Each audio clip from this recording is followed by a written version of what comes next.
दोस्तों आज के दिन में हम सभी पेस यानी अंतरिक्ष के बारे में जानने के लिए काफ़ी इंटरेस्ट है, राइट। लेकिन ये पेस आखिर है ही क्या? पेस यानी जिसके मतलब है जगह, जिसके अंदर कोई भी अस्तित्व मौजूद रह सकती है, चाहे आपके नाखून से लेकर ब्रह्मांड की हारो मैटर। लेकिन पेस आखिर कितना है या कितना हो सकता है, और इसके अंदर ऐसा कौन सी चीज़ या मैटर होगी? ऑफकोर्स हम ये भी नहीं कह सकते इस विशालाकार ब्रह्मांड के ऊपर नीच साइड मिडिल कौन सी किनारे में हम या हमारी धरती मौजूद है। बस हम अब तो कितनी समझ पे जो भी हुआ सब कुछ एक धमाका बिग बैंग से। बिग बैंग यानी कि जिसके होते ही ब्रह्मांड में अनगिनत स्टार, प्लैनेट और कई सारी मैटर की जन्म हुआ, जिनमें से एक है हमें जन्म देने वाला इस धरती। लेकिन क्या बिग बैंग के 13.7 अरब वर्षों में पृथ्वी के अलावा कोई ऐसी प्लैनेट इस विशालाकार ब्रह्मांड में नहीं होगा जिसमें कभी लाइफ या जीवन था या फिर पैदा हो रहा हो? तो क्या हमें इस दूसरी ग्रह पर जीने वाला प्राणियों को एलियन कहना वास्तविक रूप में साजूगी? अगर आपके अनुसार एलियन है तो वो कहाँ है? आखिर हम कैसे कह सकते हैं एक एलियन और इंसानों में कितनी अंतर है?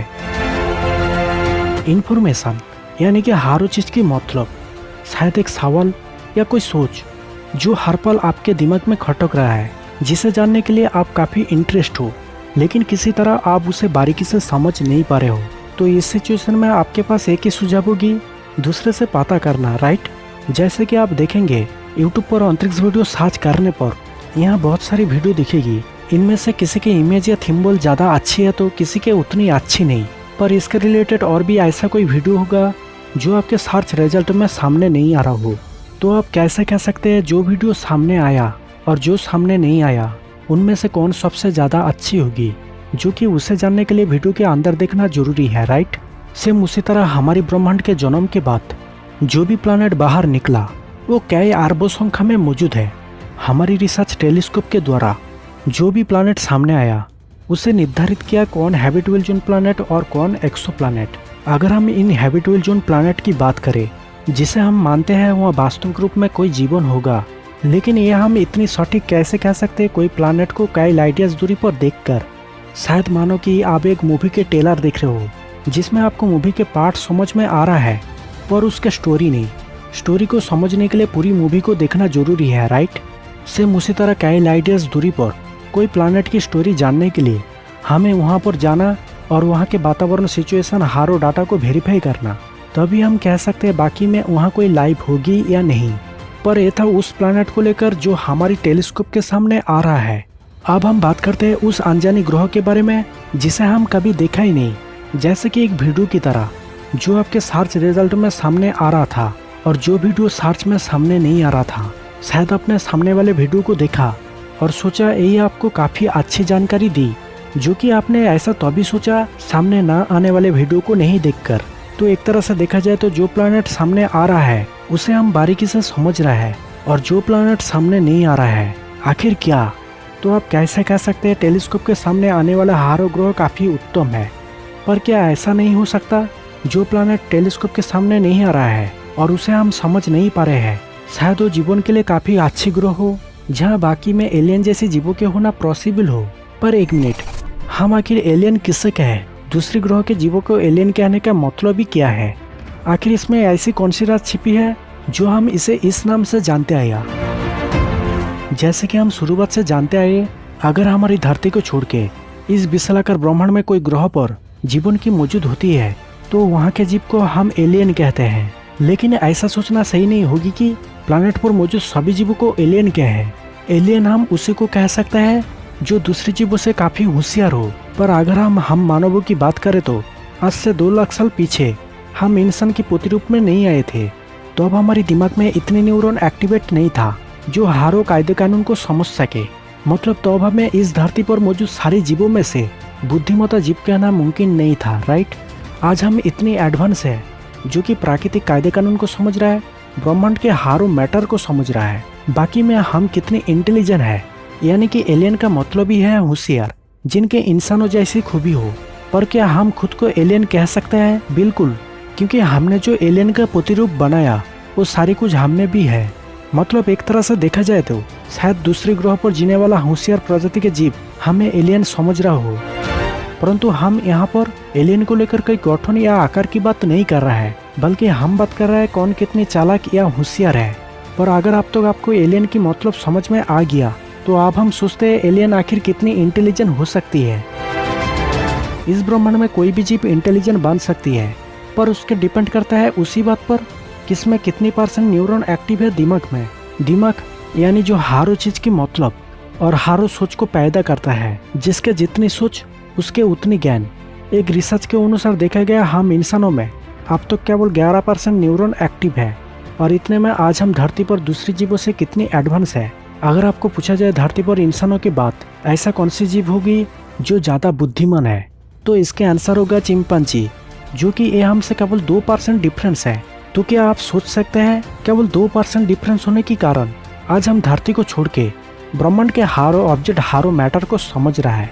यानी कि इससे आप अंदाजा लगा सकते हैं हमसे सिर्फ 1% ज़्यादा ज्ञान एलियन प्रजाति के जीव में मौजूद होती है, तो वो कितनी एडवांस होगा, किस तरह का सोच होगी उनके दिमाग में, क्या नहीं क्या कर सकता होगा। शायद ऐसा कुछ जो हम इंसान का भी सपने में भी सोचा नहीं। पर आप सोच रहे होंगे अगर एलियन प्रजाति के जीव हमसे इतनी इंटेलिजेंट हो सकती है तो आप तक हमें क्यों नहीं ढूंढा? क्या बाकी में वो हमें जानते हैं या हमें देख रहा है?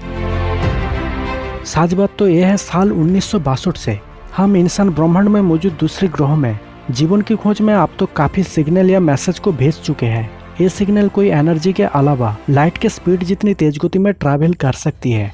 साल 1962 में भेजे गए ये पहली मैसेज अब तो कई लाइट ईयर्स को पार कर चुका होगा, जिनमें से कई हैबिटेबल जोन प्लानट इस सिग्नल के सामने आया होगा तो कई प्लानट नहीं। लेकिन बात है अब तक हमें इसके कोई रिप्लाई क्यों नहीं मिली। शायद ऐसा हो सकता है हमने जो मैसेज को भेजा वो एक कोड के रूप में है, जिसमें हर शब्दों को शॉर्ट में दिखाया गया। अगर मैंने इस मैसेज को डिस्कस ना करूं तो आपको यहाँ कुछ भी समझ में नहीं आएगा। सिर्फ यही नहीं, हम अपने देश की बात करें तो यहाँ कई तरह की भाषा है जो हर कोई बात करते हैं। इन भाषाओं में से तमिल तेलुगु जैसी भाषाओं को ना हिंदी बंगाली वाले आदमी समझ सकते और ना ही हिंदी बंगाली जैसी भाषाओं को तमिल तेलुगु वाले आदमी समझ सकते। वो तो फिर भी हम एक ही जमीन पर है और ये सारा कुछ हमारी खुद की बनाया हुआ। तो आखिर हम कैसे कह सकते हैं दूसरे ग्रह के होशियार प्रजाति के जीव इतनी आसानी से इस मैसेज को समझ पाएगा? परंतु ये भी तो हो सकता है उन्हें शायद ये सिग्नल ही ना मिली हो। वो इसलिए क्योंकि हम जो टेक्नोलॉजी बनाया वो हमारी खुद के मर्जी के अनुसार। सेम उसी तरह उन्होंने भी ऐसा कुछ टेक्नोलॉजी बनाया होगा जो कि दोनों सभ्यता के अलग अलग टेक्नोलॉजी होने के कारण एक दूसरे के सिग्नल को ट्रैक नहीं कर पा रहा होगा। पर अगर हम ये सोचे उन्होंने सिग्नल को ट्रैक कर लिया और मैसेज को भी समझ लिया, तो एलियन है तो है कहाँ है? ब्रह्मांड असल में 3 कोऑर्डिनेट के ऊपर निर्भर है, जिसे XYZ के रूप में दिखाया गया, जहां आप ऊपर नीचे आगे पीछे कहीं भी मूव हो सकती हो। पर क्या आपको लगता है ब्रह्मांड के भी कोई राज होगा? शायद वास्तविक रूप में तो नहीं, लेकिन स्ट्रिंग थ्योरी के अनुसार देखा जाए तो ब्रह्मांड 12 डायमेंशन में मौजूद है। 12 डायमेंशन से कम या ज़्यादा नहीं। अगर ऐसा नहीं हुआ तो ब्रह्मांड स्टेबल नहीं रहेगा। स्ट्रिंग थ्योरी में ब्रह्मांड को बुलबुला या बाबुल्स माना गया है, जो पेस के बैक्यूब हाइपर पेस के माध्यम में तैर रहा है। मतलब हमारी यूनिवर्स की तरह और भी दूसरी यूनिवर्स होगी, जिसमें हमारी सभ्यता की तरह कोई दूसरी सभ्यता भी होगी, पर उसे देखा नहीं जा सकता क्योंकि हम केवल एक डायमेंशन को ही देख सकते हैं। जैसे कि आपके सामने कोई बॉल है तो बॉल के सामने वाले पार्ट को आप पूरी तरह देख सकते हो, समझ सकते हो, पर बॉल के बाकी पार्ट को नहीं। बिल्कुल ऐसा ही हम जो यूनिवर्स को देख पा रहा है, समझ पा रहा है, वो केवल यूनिवर्स के ओनली वन एक डायमेंशन है, जो कि ऐसा हो सकता है दूसरी डायमेंशन से कोई हमें देख रहा है, उसके नज़र हमेशा हमारे ऊपर बानी रहती होगी, जिसके भलक तक हमें नहीं है। इसके अलावा कई वैज्ञानिकों के मानना है हम जिस दुनिया पर जी रहा है, इसके अलावा दूसरी दुनिया यानी कि इससे भी बेहतर सिविलाइजेशन वर्ल्ड हो सकती है, जो कि ये दुनिया विजिबल है। मतलब वास्तविकता में मौजूद होने के बावजूद भी हम उसे देख नहीं सकते, पर वो हमें वहाँ से जरूर देख रहा होगा। इस ब्रह्मांड में कहीं भी किसी भी प्लानट पर कोई भी जीव, चाहे हम भी क्यों ना हो, हर कोई एलियन है।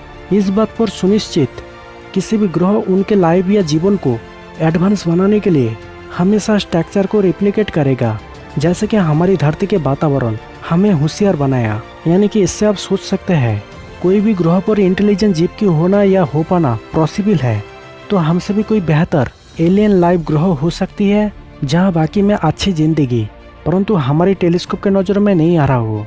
जैसे कि कोई वीडियो को सर्च करने पर ऐसा कोई वीडियो आपके सामने नहीं आया जिसमें बाकी में अच्छी जानकारी रहा होगा, लेकिन आप उसे नहीं देखकर सामने आने वाले वीडियो को अच्छे समझ रहे हो, जो कि ऐसा सोचना गलत है, क्योंकि हमारे सामने जो प्लानट दिख रहा है जिसे हम अच्छे समझ रहे हैं उससे भी बेहतर ज़िंदगी होगा शायद जो प्लानट टेलीस्कोप के नज़र में नहीं आ रहा हो। इसीलिए हमेशा सोचना चाहिए जिस वीडियो पर ज़्यादा व्यू है वो असल में उतनी अच्छी होगी या नहीं। मतलब ब्रह्मांड पर इंटेलिजेंट एलियन जैसी जीवों की होना वास्तविक में पॉसिबल है।